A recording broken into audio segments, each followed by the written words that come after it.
കർക്കടക മാസപ്പുലരിയിൽ സജീവമായി കോട്ടയത്തെ നാലമ്പലങ്ങൾ. ദക്ഷിണ കേരളത്തിൽ നിന്നുള്ളവരാണ് രാമപുരത്തെ ക്ഷേത്രങ്ങളിലേക്ക് എത്തുന്നത്.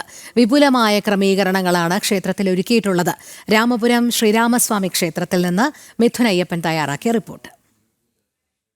തീർച്ചയായും പഞ്ഞമാസമായ കർക്കിടകത്തെ പോലും പുണ്യമാസമാക്കി മാറ്റുന്ന രാമായണ മാസക്കാലമാണ്.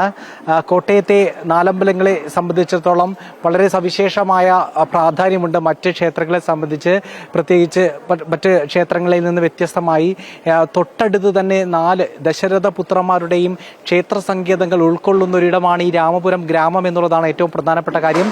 ഇവിടേക്ക് രാവിലെ മുതൽ തന്നെ ഭക്തജനങ്ങൾ ഇങ്ങനെ എത്തിക്കൊണ്ടിരിക്കുകയാണ്, സജീവമായിരിക്കുകയാണ്. കർക്കിടക മാസം 1-ാം തീയതി ഈ നാലമ്പലങ്ങളെല്ലാം തന്നെ വളരെ സജീവമായിരിക്കുന്നു.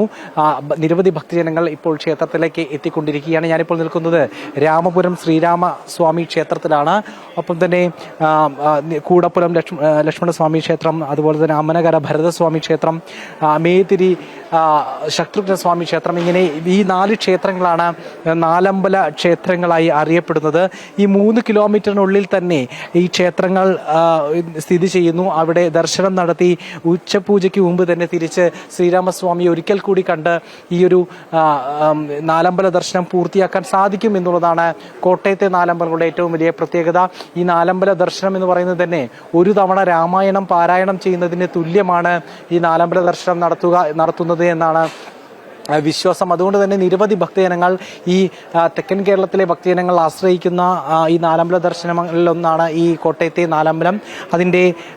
ഇവിടേക്ക് അതിൻ്റെ സജ്ജീകരണങ്ങളെല്ലാം തന്നെ നേരത്തെ തന്നെ പൂർത്തിയാക്കിയതായി ഈ നാലമ്പല തീർത്ഥയാത്ര ഭാരവാഹികളെല്ലാം അറിയിച്ചിരുന്നു. നമ്മോടൊപ്പം ഇപ്പോൾ നാലമ്പല തീർത്ഥയാത്രയുടെ സമിതിയുടെ പ്രസിഡന്റും അതുപോലെ തന്നെ ഈ രാമപുരം ക്ഷേത്രത്തിൻ്റെ ആ ഒരു ട്രസ്റ്റിയും കൂടിയായിട്ടുള്ള ശ്രീ ബുദ്ധൻ നമ്മോടൊപ്പം ചേരുകയാണ്.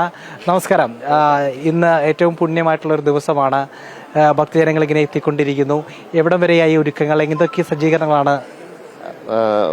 ഭക്തജനങ്ങൾക്ക് മഴ നനയാതെ സുരക്ഷിതമായി ക്യൂ നിൽക്കുന്നതിന് വേണ്ടി ക്യൂ കോംപ്ലക്സ് തന്നെ ക്ഷേത്ര പരിസരങ്ങളിലും ഏർപ്പാടാക്കിയിട്ടുണ്ട്.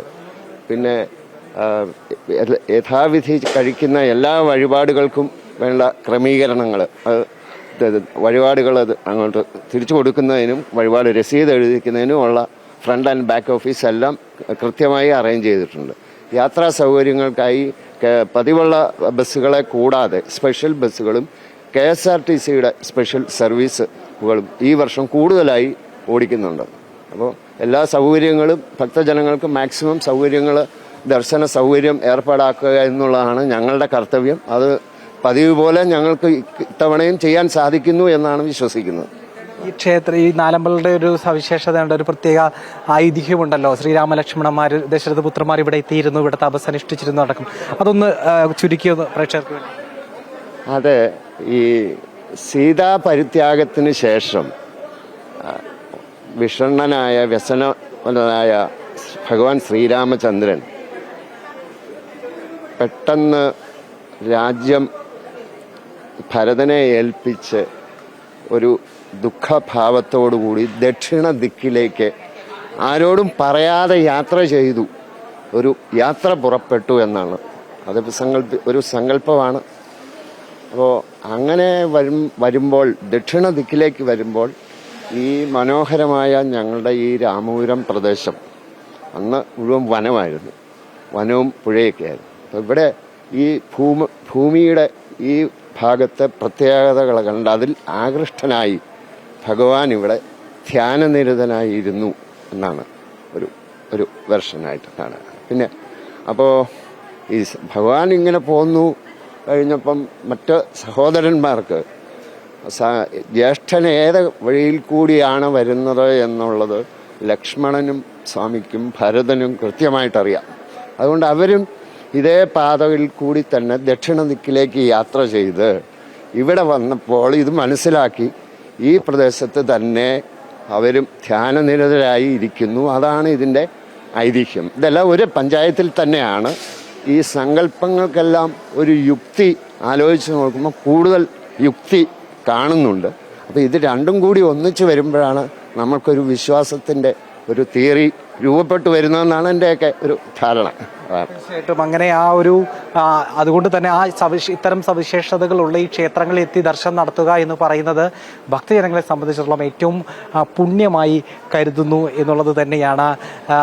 അതുകൊണ്ട് തന്നെ നിരവധി ഭക്തജനങ്ങൾ ഇപ്പോൾ ക്ഷേത്രത്തിലേക്ക് എത്തിക്കൊണ്ടിരിക്കുന്നു.